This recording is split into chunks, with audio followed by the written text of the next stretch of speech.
The quiet custodian who starts work at the Pentagon every morning at 05:30. He's been cleaning the same hallways for 15 years.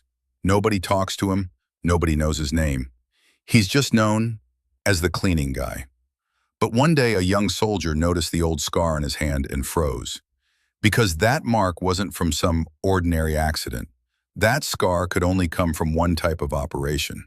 Welcome to The Story Begins.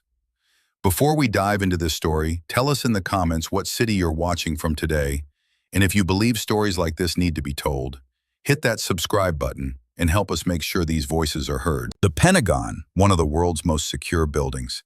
Thousands of people walk these corridors every day. Generals, analysts, secretaries, security guards. But none of them notice that man. Robert Mitchell, 62 years old, average height, graying hair, always neatly combed. Navy blue work uniform, always clean, but worn. Pushing his cleaning cart, moving silently through the hallways, every morning at 05:30, right on time. Never late, never early. Enters through the side door, scans his ID, passes through security. Nobody gives him a second look. He's just there. Morning, Bob, security guard Tom Anderson says sometimes. Surface level, just being polite. Morning, Bob says back. Doesn't smile, doesn't extend the conversation, just passes by. Same routine for 15 years. B corridor, C corridor, up to the third floor for D section. Cleans every room, empties every trash can, wipes down every glass surface. No complaints, no problems, just quietly does his job. Pentagon employees are used to him. He registers in their minds as the cleaning guy. Most don't even know his name, just a background figure, white noise. But that morning, something was different. Second Lieutenant Sarah Davis, 28 years old, Johns Hopkins graduate, one of the youngest intelligence analysts at the Pentagon. Brilliant, sharp, someone who notices details. That morning while reviewing files, she stepped out to grab coffee. Walking down B corridor, she saw the custodian, same as always working quietly. But this time something caught her attention. As the man tried to open a bottle of cleaning solution, his glove slipped. Just for a second. But in that second, Sarah saw his hand. On his right hand, between his thumb and index finger, a deep scar. Old but distinct. Not a straight line, but jagged. Burn tissue mixed in. Sarah froze. She'd seen that scar before. In files. In special operations reports. The characteristic scar pattern from an IED blast. "Excuse me," Sarah said, approaching. "Your hand. How did that happen?" Robert looked up. For the first time in years, someone was asking him a direct question. His eyes met Sarah's for a moment. And in those eyes, Sarah saw something.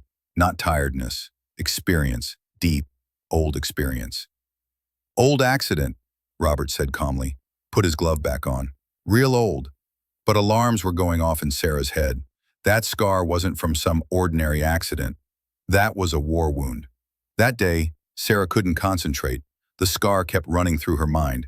At lunch, she returned to her computer and started digging. Pentagon personnel records. Robert Mitchell. Custodial department. 15-year employee. Resume. Minimal. Previous employment. Not specified. Education. High school graduate. References. None. Too ordinary. Too clean. Too suspicious. Sarah dug deeper. Pentagon security clearance records. How had Robert Mitchell passed his security screening? How was his identity verified? There was a background check from 15 years ago when he was hired, but the file was thin. Like someone had scrubbed that file clean. Her friend Captain Mark Thompson walked over. "What are you researching?" The custodian, Bob. "Something's off about him." Mark smiled. "Bob? That guy's harmless as they come. He's been here 15 years, never had a single problem." That's exactly what's weird. 15 years and nobody knows him. His background is completely blank, and he's got a very interesting scar on his hand. Mark's smile faded. "What kind of scar?" "IED blast type." Next day, Sarah came in early. She wanted to observe Bob's routine. Waited by the door at 05:30. He arrived right on time. But now Sarah was watching him with different eyes. His walk, his posture, how he scanned his surroundings. That walk was military. Discipline that had never left him, burned into his muscle memory. The way he scanned wasn't casual either. Automatic security assessment. Sarah started following him. B corridor, C corridor. Bob knew every corner, every door, every detail. But that was normal, right? He'd been working here 15 years after all. But then Bob did something that made Sarah's breath catch. Third floor, D section. Passing by the classified files room, Bob stopped. Just for a second. Looked at the door. And Sarah recognized that look. It was the look of someone who knew exactly what was behind that door. That night, Sarah continued her research at home. Using her Pentagon access, she tried to find whatever she could within legal bounds. Robert Mitchell. Common name. But she had an idea about the time frame of that scar. 2003, 2011, Afghanistan and Iraq operations. She didn't have CIA access, but she could look at the Pentagon's own records. Special forces, classified operations, searched for hours. Then she came across a file.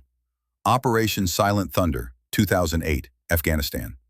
The file was heavily redacted, but in the summary section was this: 5-man team, covert data recovery, enemy contact, 2 KIA, 2 WIA, 1 MIA, KIA, killed in action, WIA, wounded in action, MIA, missing in action.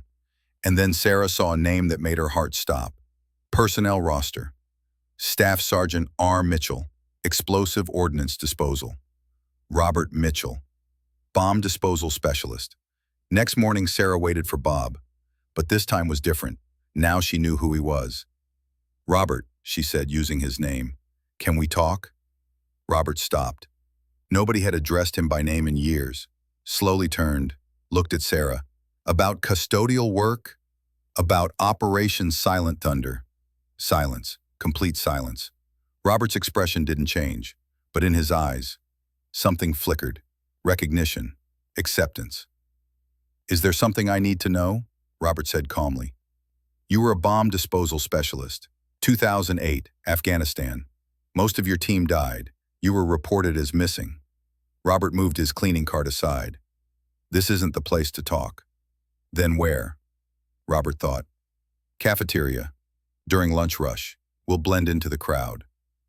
In the cafeteria, at a corner table, Robert Mitchell told the biggest secret of his life. I was in Afghanistan in 2008. Bomb disposal specialist.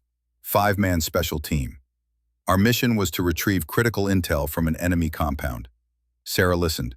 Robert's voice was calm, but his eyes carried the weight of those days. Everything was going smooth. Got the intel. We were pulling back. Then we got ambushed. IED went off. Miller and Johnson were killed. Garcia was badly wounded. And he raised his hand, showed the scar.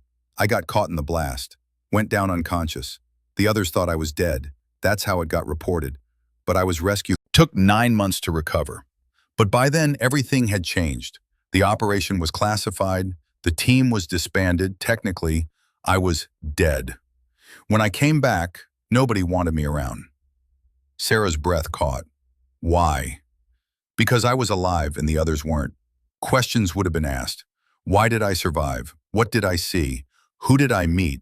The agency saw me as a potential liability. They gave me options, Robert continued. Either disappear completely or live in the shadows. I chose the latter. What does living in the shadows mean? Working at the Pentagon, but staying invisible. As a custodian. No questions asked, no problems caused, just being there. Sarah was shocked. You've been living like this for 15 years? 15 years. Every day I clean the same hallways, see the same people, but I don't exist to them. And that's good because I'm alive. But that's not fair. You're a hero. I'm nothing, Robert cut her off. I'm just a custodian, and that's how it's going to stay. Sarah paused. What if I report this? Robert smiled for the first time, but it was a bitter smile. Then we both disappear, you and me both. Days passed. Sarah didn't share Robert's story with anyone, but now she saw him differently. Walking through the Pentagon, she knew who that custodian really was. One morning, while Sarah was walking down B corridor, a small fire alarm went off. Electrical issue, nothing serious, but everyone started to panic. Sarah saw Robert. He dropped his cleaning cart and grabbed the fire extinguisher from the hallway. His movements were professional, assessed the situation, found the most effective point, put out the fire. No rush, no panic, just experience. discipline, heroism. Everyone applauded. The cleaning guy put out the fire, they said. But Robert didn't wait for applause. He picked up his cleaning cart, continued his work, like nothing had happened. That's when Sarah understood. Being a hero isn't about showing off. Being a hero is quietly doing what's right. Today, Robert Mitchell still works at the Pentagon, still cleans the same hallways, still goes unrecognized by everyone. But now one person knows who he is, Sarah Davis. And for her, that's enough. Because sometimes heroism is silent. Sometimes the greatest service is the invisible kind. Sometimes the strongest people are the most humble ones. Robert Mitchell is the Pentagon's invisible hero. Every morning at 5:30, he comes in, does his job, goes home. Never boasts, never complains, never puts himself forward. But he's there, quietly, reliably, ready.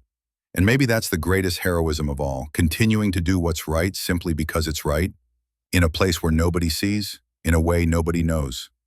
Thousands of people work at the Pentagon, but among them there's only one Robert Mitchell. Invisible but indispensable. Silent but strong. Forgotten but never surrendered. So have you ever known someone like that? Someone who serves quietly, doesn't show off, but is absolutely essential? Share with us in the comments, and don't forget to subscribe so these stories keep getting told. Many more invisible hero stories await you on the Story Begins channel. See you in the next video.